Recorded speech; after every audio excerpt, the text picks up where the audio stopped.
The Shark Deck. Did you see Dominion Voting Systems and Fox News settled for $787.5 million to avoid a trial? Hi, I'm Johnny Mac with your daily comedy news. I love Jimmy Fallon's joke.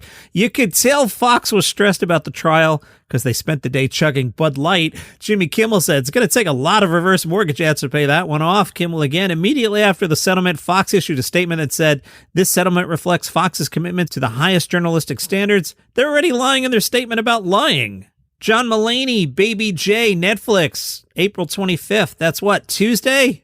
Johnny Mac checks his calendar technology. Yes, Tuesday. Mulaney put out a very, very short trailer. Let's listen. And as you process and digest how obnoxious, wasteful, and unlikable that story is, just remember, that's one I'm willing to tell you.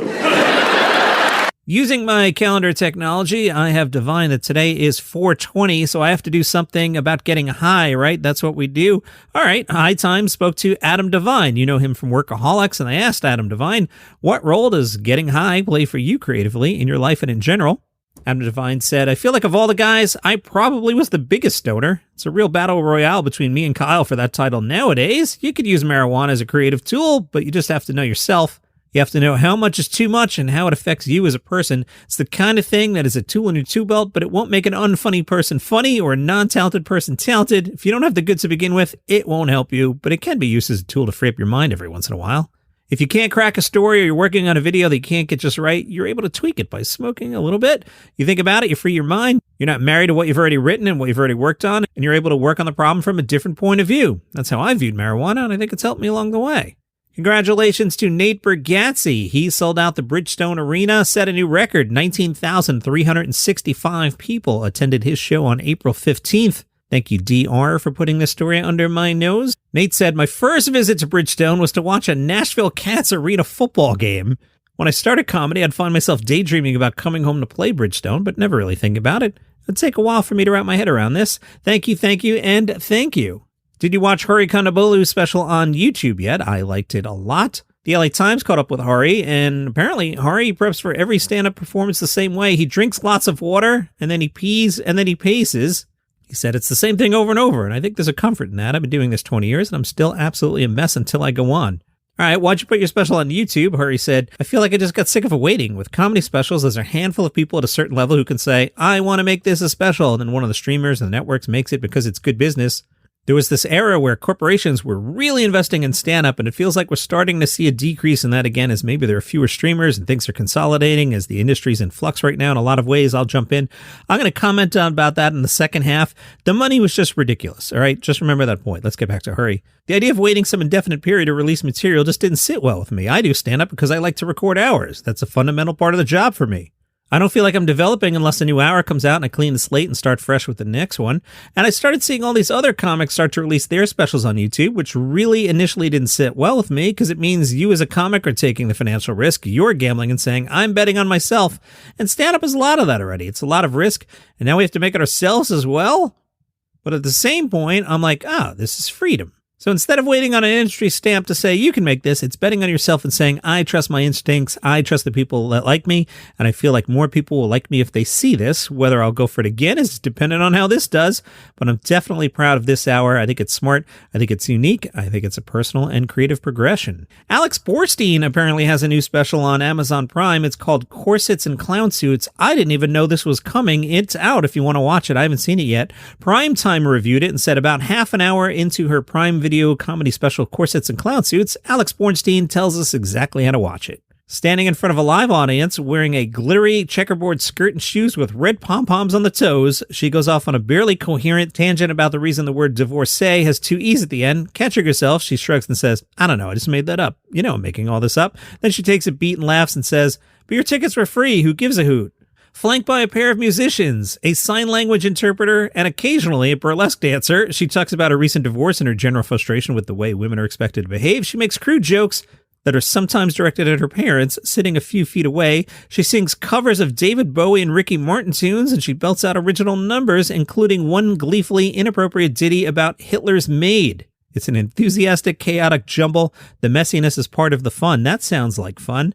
Aziz Ansari, remember he was canceled for a little bit? He is out of comedy jail, I think. He has a new movie. He will star in and direct Good Fortune. It's his second attempt to be a director. The first time he was directing Being Mortal, and that production was suspended over complaints about Bill Murray's inappropriate behavior on set. We don't know what Good Fortune is about, but it will co-star Seth Rogen and Keanu Reeves. Variety reminds everyone, Ansari, a comedian who rose to fame on Parks and Recreation, took a break from Hollywood after sexual misconduct allegations were leveled against him in 2018. Rory Scovel is at the Wilbur Theater in Boston tonight. He spoke to Vanyaland. The name of his tour is The Last Tour. Rory says, "There's something I love about how dramatic that sounds. Whether this is truly the last tour or not, but even on the comedic side of it, calling my Netflix special, Rory Scovel does stand up for the first time. It's pretty funny to have the very next full tour be The Last Tour, because it sounds like the shortest career ever." Look at me. You can actually hear the ice today, huh? If you like how this sounds, buy me another one at buymeacoffee.com/dailycomedynews. James Corden, he's got a week to go. I don't know if there's going to be a big hoop-de-doo about it. I'm sure the bigger trades like Variety and The Hollywood Reporter will do big fluff job pieces about James Corden, but I'm not sure the rank-and-file civilian cares all that much. James Corden has the guests for the final Late Late Show. Again, it's not just Corden's finale, it's the show's finale because they're not going forward with it. They're going to put on game shows or something. I don't even know what the plan is for 2 weeks from now, what CBS is even putting on. I guess reruns till they figure it out. His final guests will be Harry Styles and Will Ferrell. Let's stop off at Gossip Corner. Now, yesterday I mentioned the story about Bill Hader, who's out promoting Barry, and Carol Burnett, who's got a special next week. Well, what do you know? From page 6. Bill Hader is dating Ali Wong, and she happens to be promoting Beef. Isn't that weird? Now, Hader mentioned his, quote, girlfriend in an interview, but didn't name her. But luckily, the publicist, whose job is to publicize Bill Hader, told the press that, yeah, the girlfriend is Ali Wong, who, by the way, is promoting a show on Netflix. Funny how that happens. All right, in the first half of the podcast, I commented about money. Yahoo wrote about Ali Wong and said it's not clear how much she made from each special. But in 2019, HBO Max and Netflix entered a bidding war for her latest 2 specials. HBO Max reportedly offered an amount, quote, north of $10 million for the specials. That's crazy money. Like, how do you make your money back on that? Now, I'm familiar with how money works from explaining to people how the Howard Stern deal made sense for SiriusXM. So Netflix is what, $15? So if 1 million people sign up for Ali Wong, that's $15 million in a month. I mean, I guess it makes sense. I don't know if 1 million people are signing up, but we could divide that to 100,000 and hope they stick around for 10 months. So maybe north of 10 million makes sense, but boy, that's a lot of money, huh? Chanting protesters have turned up at a gig of a comedian who joked about the Dalai Lama's interaction with a child. Buckle your seatbelts. Sourcing here from the Daily Mail and 7 News Australia. So there was a crowd of about 150 who surrounded the entrance of the Rubber Chicken Comedy Pub in Melbourne to protest Lewis Spears. Apparently, Mr. Spears had performed what's being described as a crude stand-up routine making fun of the Dalai Lama. I'll tell you why in a second. I've tried to find the actual jokes, not just the audio of it, even a transcript of it. I don't know exactly what Mr. Spears said. What led to the jokes was apparently the Dalai Lama has issued an apology after footage went viral of him asking a young boy to, quote, suck my tongue. All right, stay with me.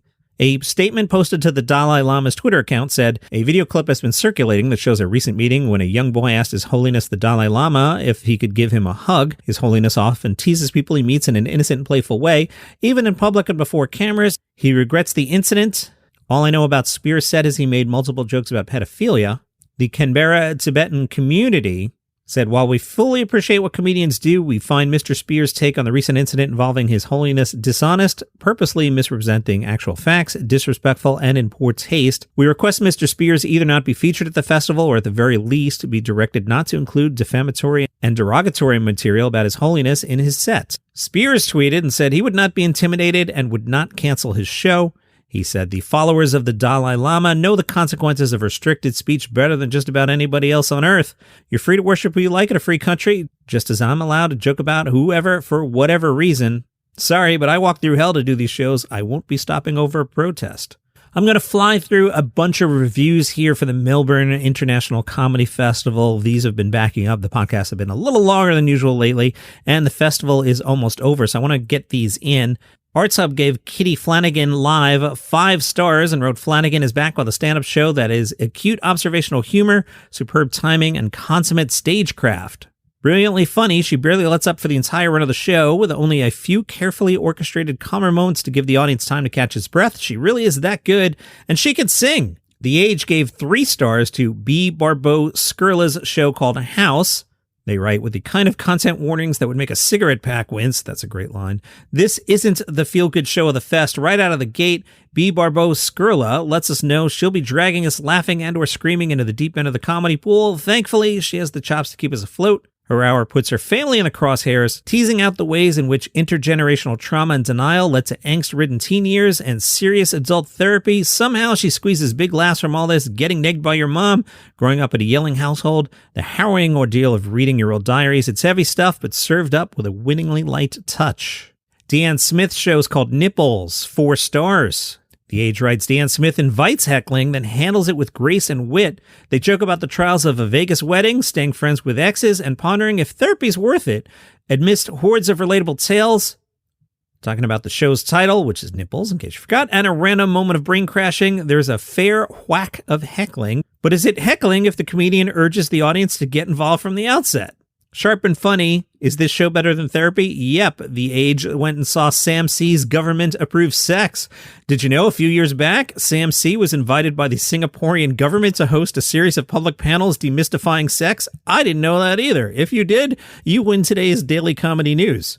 My name is Sam C. I am a millennial comedian. I know someone's going, millennials with your avocados and your Instagram. I don't really care about all those things. Follow me on Instagram. But there's a big stereotype. They say, especially that I am a millennial comedian. They say, you guys just want to make a lot of money and give nothing back to society.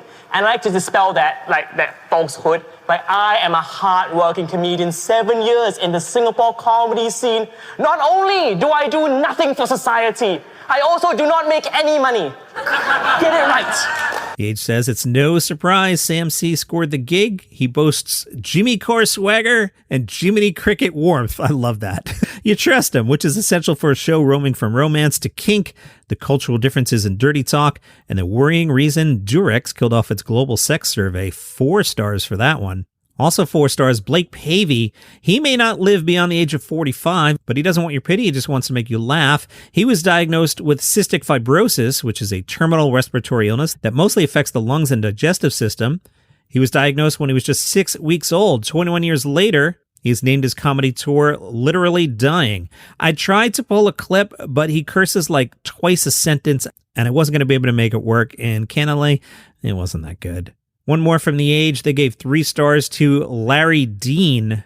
Skirting sheepishly around mental health, his therapist says, feel your feelings, and The Age writes, you can't help wishing he'd follow their advice instead of always distracting with something silly.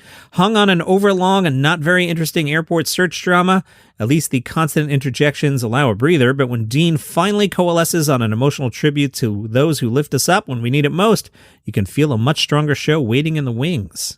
And that is your comedy news for today. Follow the show for free on Apple Podcasts, Spotify, YouTube, wherever you get your shows. See you tomorrow.